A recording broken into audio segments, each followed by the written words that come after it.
Hello, good afternoon, नमस्कार। आज हम हिंदी का एक बहुत अच्छा टॉपिक करेंगे, विराम चिन्ह।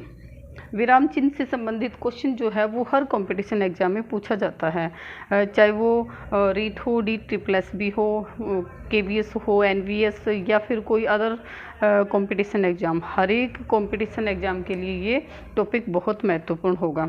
तो अपना टॉपिक है विराम चिन्ह। विराम चिन्ह, विराम चिन्ह यानी विराम का अर्थ होता है विराम, रुकना, ठहराव। इसका शाब्दिक अर्थ क्या होगा? ठहराव, रुकना। यानी पढ़ने लिखने में ये तो है नहीं कि हम चलते चलते रुकेंगे या सोते सोते रुकेंगे। इसमें क्या होता है, हम पढ़ते पढ़ते थोड़ा सा रुकते हैं, या फिर लिखते टाइम थोड़ा सा भावों को व्यक्त करने के लिए हम थोड़ा सा रुकते हैं। तो वो क्या होते हैं? वो विराम चिन्ह होते हैं।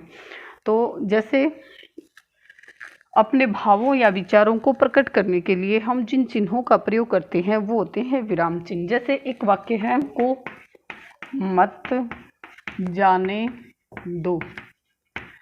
दूसरा वाक्य है, रोको मत जाने दो। और एक वाक्य है, रोको मत जाने दो। ये है। अब वाक्य तो एक ही है, लेकिन विराम चिन्ह की वजह से इसके अर्थ में परिवर्तन हो जाता है। यानी विराम चिन्ह इतनी ताकत रखते हैं कि वो वाक्य को अर्थ को चेंज कर सकते हैं। जैसे पहला वाक्य है, रोको मत जाने दो। इसका कोई अर्थ नहीं निकल रहा। रोको मत जाने दो, ये क्या कहना चाह रहा है पता ही नहीं चल रहा। लेकिन सेकंड वाक्य में रोको मत जाने दो, यानी इसमें कहा गया है कि रोको, उसको, कोई जा रहा है उसको रोको मत जाने दो। इसमें कह रहा है कि रोको मत जाने दो। यानी इसमें विराम चिन्ह से पता चल रहा है कि इसका अर्थ हो गया कि किसी व्यक्ति कोई जा रहा है तो उसको कह रहे हैं कि रोको मत जाने दो, एक बार रुको उसको।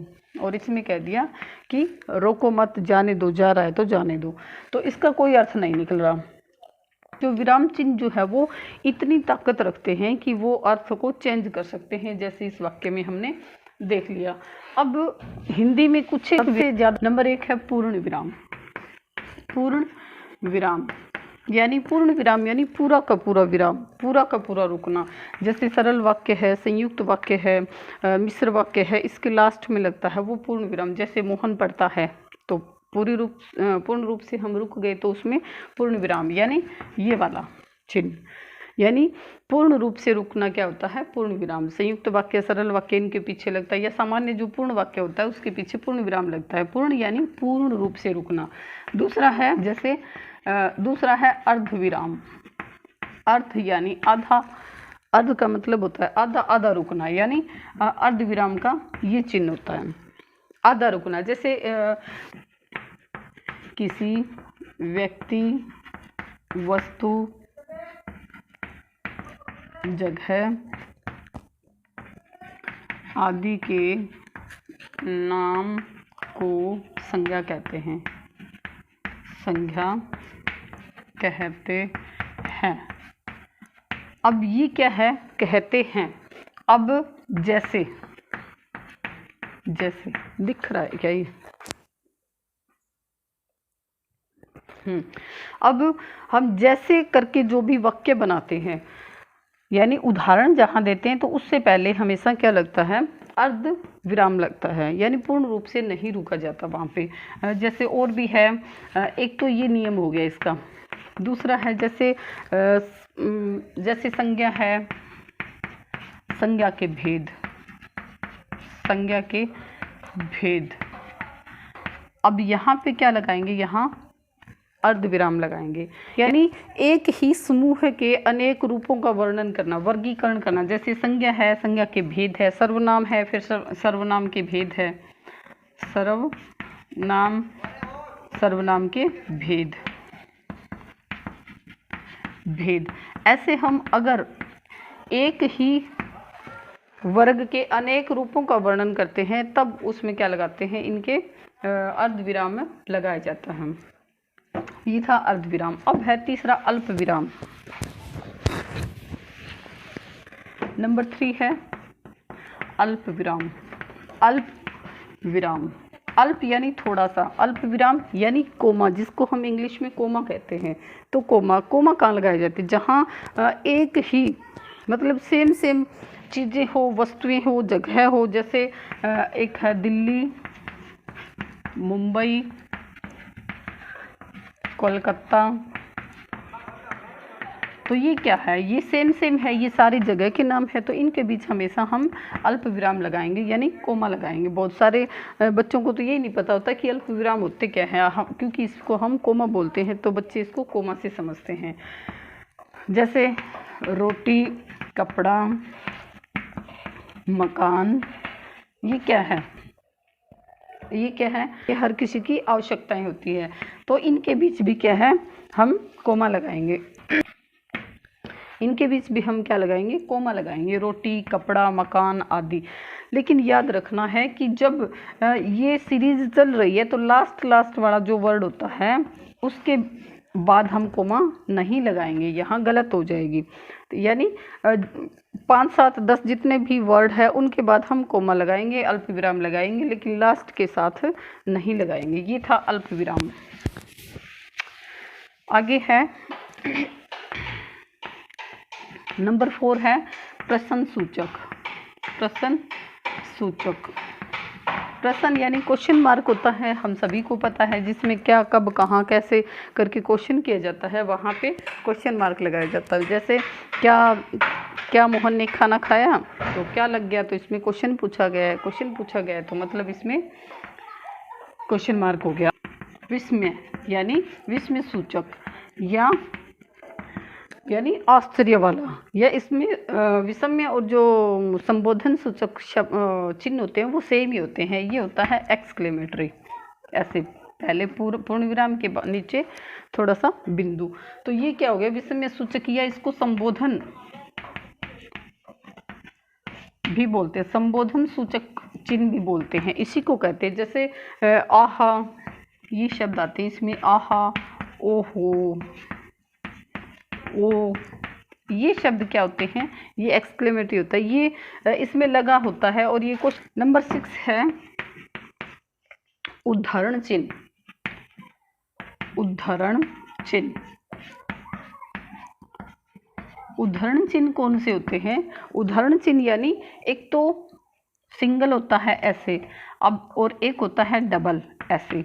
अब इस 6, 9 सॉरी, इधर 6 इधर 9, ये याद रखना होता है, क्योंकि कई बार ये पूछा जाता है। एक बार कौन से कंपटीशन एग्जाम में आया हुआ था कि उसमें ये दे दिया, यहाँ 9 दे दिया और यहाँ 6 दे दिया, तो बच्चे इसमें कंफ्यूज हो गए।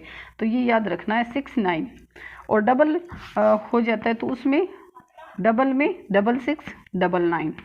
अब ये प्रयोग कहाँ किया जाता है वो देखते हैं हम। उदाहरण चिन्ह, जो सिंगल उदाहरण चिन्ह होता है ना, वो तो प्रयोग किया जाता है किसी भी कवि, लेखक के उपनाम कोई भी कवि है, लेखक है, उसका उपनाम है। जैसे सूर्यकांत त्रिपाठी निराला, सूर्यकांत त्रिपाठी निराला। अब निराला क्या है उनका? निराला उपनाम है, तो निराला को उदाहरण चिन्ह में, सिंगल उदाहरण चिन्ह में लिखा जाता है। सिंगल उदाहरण चिन्ह में एक तो हो गया कवि लेखक का उपनाम हो गया, कोई भी शीर्षक है, लेखक पत्र पत्रिका है उसका शीर्षक हो गया, वो सिंगल उदाहरण चिन्ह में आता है हमेशा। और डबल उदाहरण चिन्ह कहाँ आता है? जहाँ किसी भी कवि या जहाँ किसी की बात को ज्यों की त्यों कही जाती है। जैसे तुम मुझे खून दो, तुम मुझे खून दो, मैं तुम्हें आज़ादी दूंगा। तो ये क्या है? ये किसी की बात ज्यों की त्यों कही गई है, तो यहाँ क्या है? डबल इन्वर्टेड कोमा आएगी, यानी जिसमें किसी की बात को ज्यों की त्यों कही जाती है वो डबल इन्वर्टेड कोमा में आती है। और सिंगल में जैसे कवि का नाम हो, उपनाम हो गया, या किसी भी पत्र पत्रिका का शीर्षक हो गया, या फिर किसी लेसन का शीर्षक हो गया, ये आता है सिंगल उदाहरण चिन्ह में। अब है नंबर 7। 7 नंबर है कोष्टक चिन्ह। कोष्ठक। कोष्ठक सभी को पता है, जैसे हम हिंदी में ये लगाते हैं या फिर ये मैथ में लगाते हैं मंजिला और बड़ा ब्रैकेट, ये ब्रैकेट होता है, कोष्ठक होता है। एक होता है रेखांकन, 8 नंबर है रेखांकन। रेखांकन यानी अंडरलाइन की हुई होती है, किसी भी शब्द के नीचे जो अंडरलाइन करते हैं हम, वो रेखांकन चिन्ह होता है। एक होता है हंसपद। हंसपद वो होते हैं उल्टा वाई टाइप में, हंसपद होता है ये। जैसे कोई भी शब्द है अपना लिखते लिखते छूट जाता है, जब हम कोई भी लाइन लिख रहे हैं और उसमें बीच में लेसन वो वर्ड छूट गया, जैसे एक लाइन है कि मोहन गया, अब मोहन गया पता नहीं कहाँ गया, तो इसके लिए ना हंसपद ऐसे लगाया जाता है बीच में और ऊपर लिखा जाता है, जैसे मोहन बाजार गया या गांव गया, जहाँ भी गया जो शब्द छूट जाता है वो हंसपद के माध्यम से लिखा जाता है। अब है नंबर 10 हंसपद के बाद नंबर 10 है योजक चिन्ह। योजक चिन्ह, योजक चिन्ह कौन सा होता है? ये होता है योजक चिन्ह, छोटा सा। और एक होता है निर्देशक। निर्देशक चिन्ह होता है वो बड़ा होता है। योजक चिन्ह तो होता है, इसको हाइफन बोलते हैं। ये तो मतलब सेम जैसे द्वंद्व समास है या फिर जैसे देश विदेश है, देश विदेश है, माता पिता है, जैसे विलोम शब्द है सभी, माता पिता, तो इनके बीच क्या है, ये छोटा सा डैश लगता है, माता पिता, तो इनके बीच जो छोटा सा डैश लगता है ये क्या है? ये योजक चिन्ह, जोड़े का चिन्ह। जोड़े का चिन्ह लगता है जिसमें दो चीज़ों में तुलना हो या फिर ऐसे बोलें कि एक दूसरे के विपरीत हो, वहाँ योजक चिन्ह लगता है। और निर्देशक चिन्ह वहाँ लगता है, जैसे निर्देशक जो चिन्ह है वो कई बार वहाँ लगा दिया जाता है जहाँ कोमा आनी होती है, यानी अल्प विराम की जगह। जैसे राम ने कहा, अब यहाँ की लगाने की बजाय हम योजक चिन्ह भी लगा सकते हैं, और डैश कोमा लगाने की बजाय हम यहाँ पे योजक चिन्ह भी लगा सकते हैं। तो ये जो चिन्ह है ये भी पूरी हिंदी में लगा पड़ा है, यानी पूरी हिंदी जो है वो इन चिन्हों से भरी पड़ी है, और हिंदी जो है वो बिना विराम चिन्हों के कंप्लीट नहीं होने वाली। नेक्स्ट है लाघव चिन्ह। नेक्स्ट है लाघव चिन्ह। लाघव यानी लाघव चिन्ह होता है ये वाला, जैसे हम लिखते हैं, हमने कई बार देखा है कि कृपया पृष्ठ उल्टिए। अब जैसे हम क्वेश्चन पेपर लेते हैं और उसमें लास्ट में नीचे नीचे लिखा होता है कि प्री और इसके बाद ये लिखा हुआ, तो इसका अर्थ क्या होता है? कृपया पृष्ठ उल्टिए। जैसे डॉक्टर शब्द ऐसे लिखा हुआ मिलता है, डॉक्टर शब्द ऐसे लिखा हुआ मिलता है, तो इसका मतलब क्या है? पूरा लाघव यानी संक्षिप्त रूप करके लिख दिया जाता है, तो वो होता है लाघव चिन्ह। तो आज हमने इस वीडियो में कंप्लीट जो विराम चिन्ह है वो पढ़ लिया हम। तो आशा करूँगी आपके लिए ये वीडियो बहुत यूजफुल होगी।